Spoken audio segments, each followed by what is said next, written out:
Ibu. Selama ini Ibu alami pada satuan pendidikan di SD Negeri 2 Jajaran Kabupaten Lamongan ini pada siswa itu apa ya Ibu? Gitu ya. Terus apa yang biasa Ibu lakukan selama ini di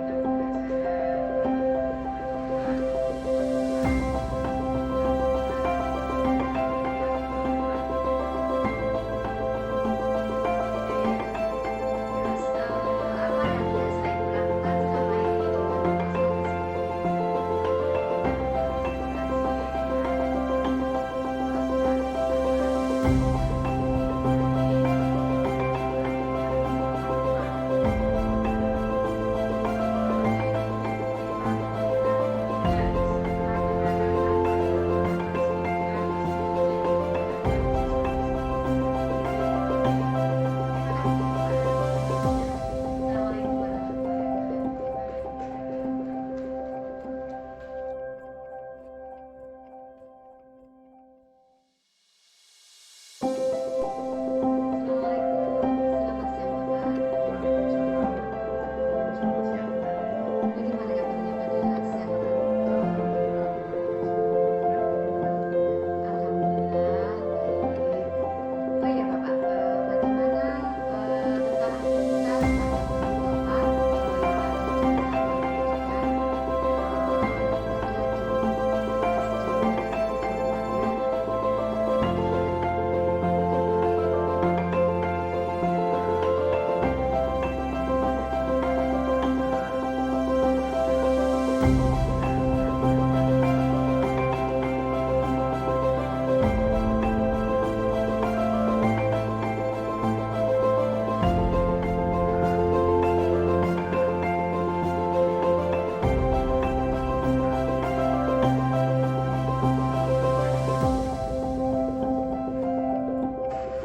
Gitu. Lalu apa langkah yang Bapak terhadap guru tersebut? Yang pertama, saya minta bukti fisik benar-benar sakit dari rumah sakit atau dari dokter. Kalau memang benar-benar sakit, ya bapak tua siapa yang mau sakit. Jadi kita beri kelonggaran. Namun untuk tugas dan kewajiban yang diberikan ke siswa harus tidak boleh terganggu. Mereka nanti kita ambil pembicaraannya atau Iya Bapak. Lalu faktor-faktor apa yang selama ini mempermudah Bapak dalam melakukan proses? intinya semuanya kami berikan porsi yang sama. Kalau memang ada yang kurang badan atau sakit, kami berikan sama tidak ini pada satu minggu atau semuanya. Jadi kalau memang benar sakit ya silakan untuk istirahat, tapi harus dengan surat disiapkan kami dulu intinya kalau di sekolah ini yang gimana tapi nggak bisa jaga sendiri gitu. Jadi boleh izin tetapi harus ada surat atau bukti fisik yang lengkap. Baik Bapak. Lalu pelajaran apa yang bisa dipetik? Pelajaran ketiga itu intinya satu, jangan sampai kita itu memberikan kepada guru sesuatu yang menyulitkan. Kalau memang tidak bisa dijalankan ya yang lain yang menjalankan. Yang kedua, jangan sampai kita memberikan pada anak meskipun kita tidak siap untuk mengajar ya mungkin Begitu ya Bapak. Oke, terima kasih Bapak atas kesempatannya pada siang hari ini.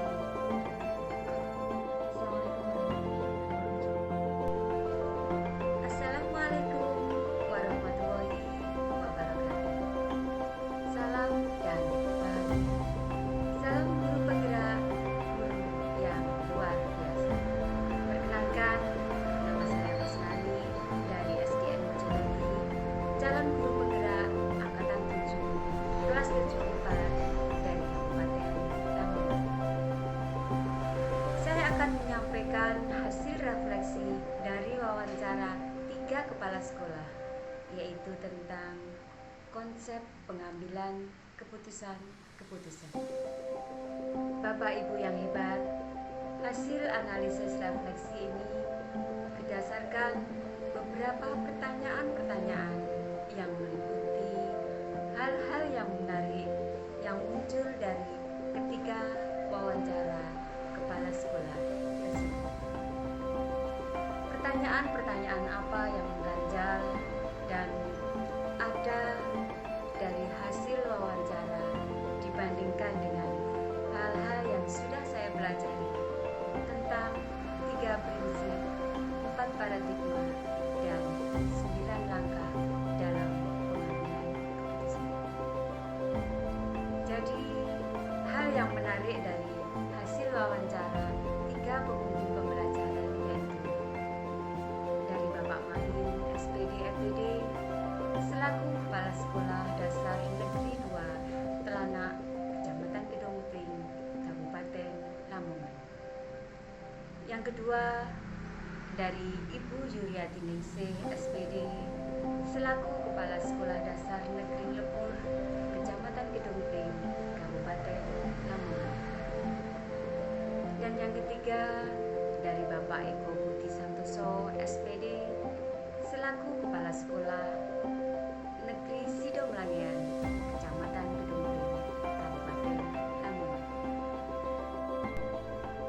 Bapak Ibu, dari ketiga kepala sekolah tersebut, beliau dari sekolah penggerak.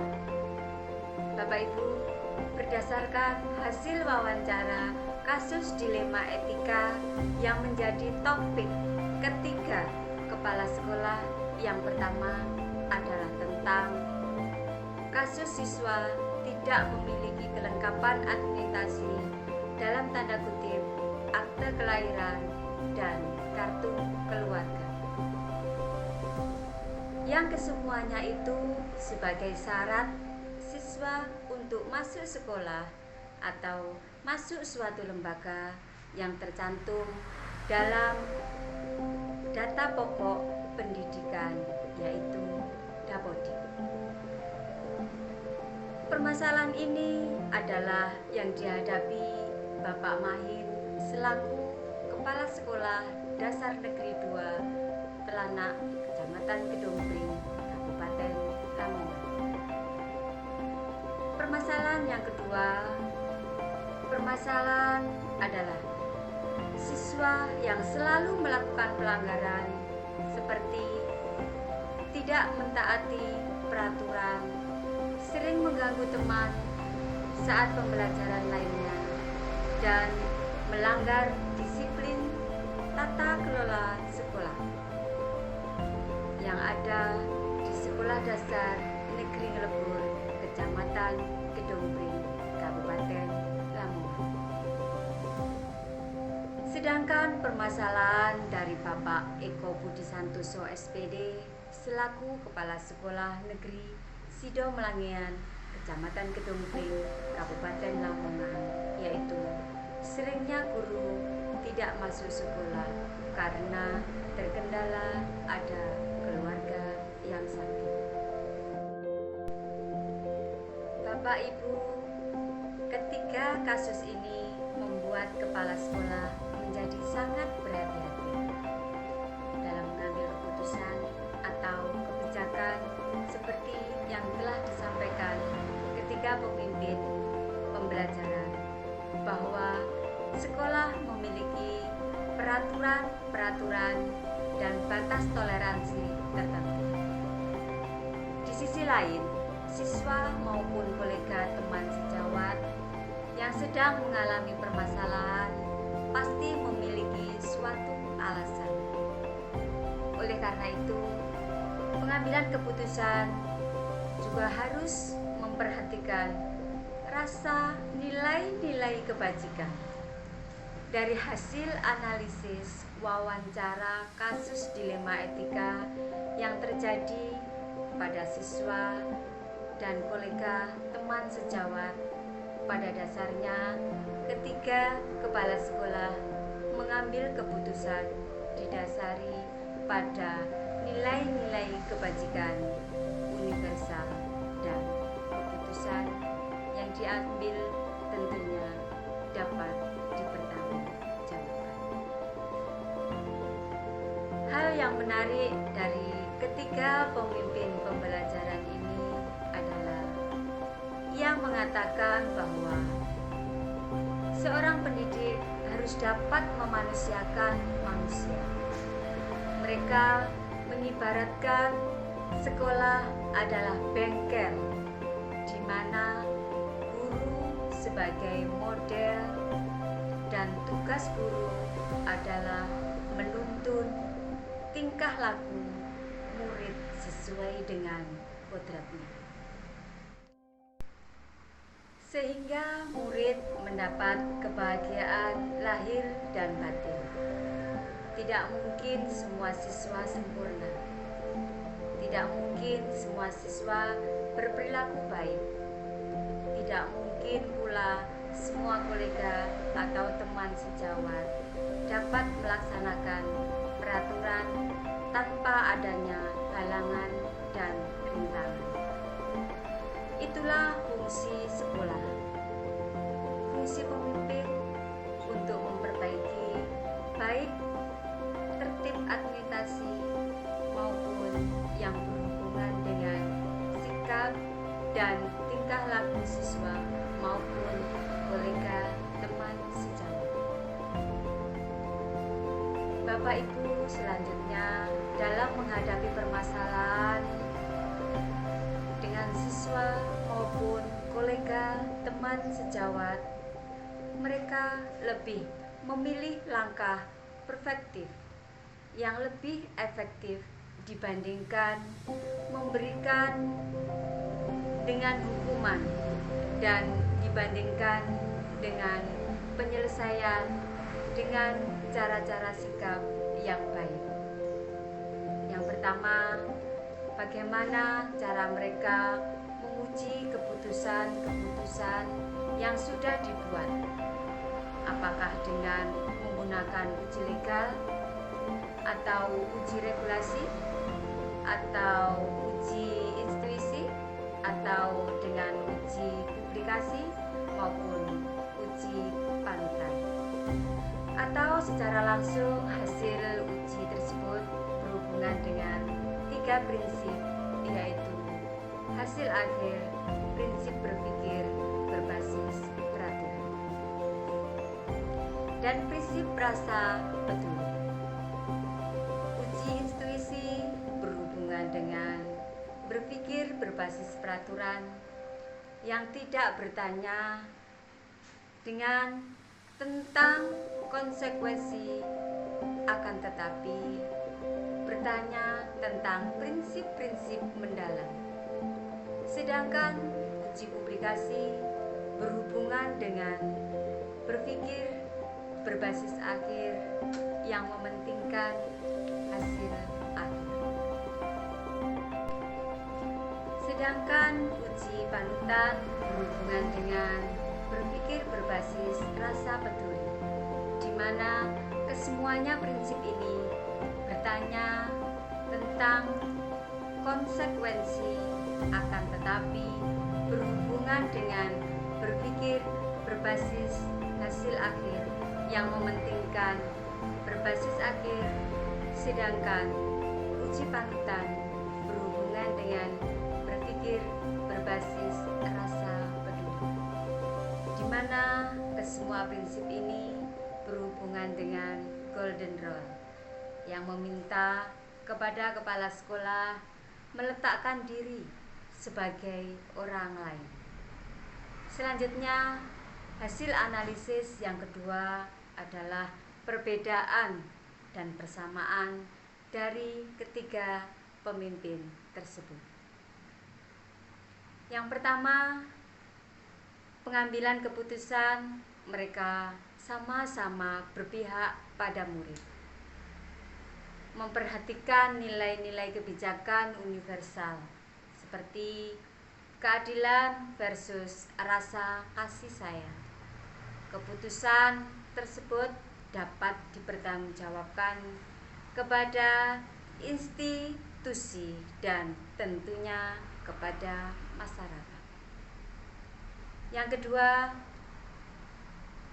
pengambilan keputusan pada kasus-kasus dilakukan secara kolaborasi dengan guru, dengan teman sejawat, dan semua pemangku kepentingan sekolah, orang tua, siswa, dan masyarakat.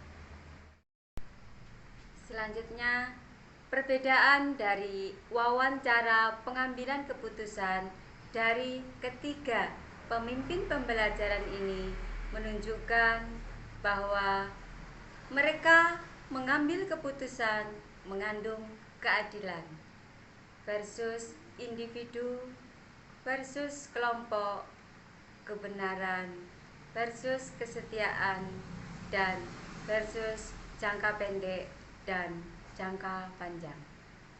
Semuanya saling menguntungkan tanpa merugikan pihak yang lain, yang disesuaikan dengan lingkungan dan komunitas.